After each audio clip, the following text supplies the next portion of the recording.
बिस्मिल्लाहिर्रहमानिर्रहीम। नाज़रीन, मैं हकीम मोहम्मद शहबाज हूँ। आपको हमारे फेसबुक पेज और यूट्यूब चैनल पे खुश आमदीद। तो बात कर लेते हैं थोड़ा अपग्री के हर्बल शैम्पू के हवाले से, जो कि बालों की खुश्की को ख़त्म करता है और बालों को जो है गिरने से रोकता है, बालों को लंबा और मोटा करता है और बाल के जो दो मुंह पैदा हो जाते हैं ऊपर से उसका भी खात्मा करता है और बालों की जो सेहत है, बालों की जो स्याही है, इसको कायम रखता है।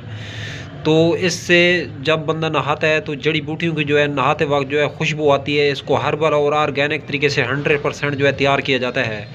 तो अगर इसकी कीमत के हवाले से बात की जाए तो इसकी जो कीमत है 350 रुपये जो है इसकी रिटेल प्राइस कीमत है। तो मुनासिब कीमत है, मुनासिब दाम है, कोई ज़्यादा कीमत नहीं है नाज़रीन।